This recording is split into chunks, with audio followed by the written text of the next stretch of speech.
What if death isn't the end? What if the moment your heart stops is only the beginning of something bigger, stranger, and possibly eternal? First sparks in the brain. When you die, your body shuts down. But your brain, it fires up like a final supernova. Neurons light up. Gamma waves surge. Scientists call it the final surge. But what is the brain trying to do when everything else gives up? Near-death experience. Some people claim they see a tunnel of light, or loved ones, or feel like they're floating above their own body. Near-death experiences are real, but science says they're explainable. Or are they? Your life flashes before your eyes. Turns out, that might be true. Memory centers in the brain go into overdrive, flooding your consciousness with moments, smells, feelings. Why does that happen? Is it just chemistry? Or something deeper?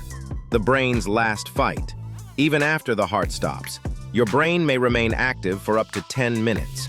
That's 600 seconds where, technically, you're dead.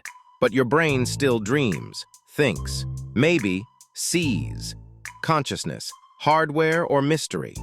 Science says your brain is like a computer, but no one knows how consciousness truly works. If your brain is the hardware, where's the software? Where does you go when the circuits shut down? Quantum theories. Some scientists believe consciousness is quantum, that your mind isn't just in your brain, but entangled across space and time. If that's true, maybe death isn't the end of you. Maybe it's just a transfer. Rebirth, multiverse, and simulation. What if you wake up in another version of reality? A parallel life, a simulated world, a multiverse where you didn't die at all. Some call this pseudoscience. Others call it possible. DMT and the final trip. At the moment of death, your brain releases DMT, one of the most powerful hallucinogens. Could that explain the light, the peace, the visions? Or is it a doorway to another place? When the brain finally fades. Eventually, the brain goes quiet.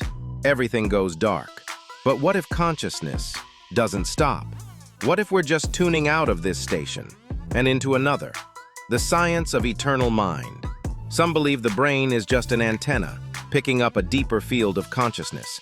So when the body dies, that signal, still out there. Like a radio, still playing, just not in this room anymore. Real-life experiments and research. Top universities are studying near-death experiences.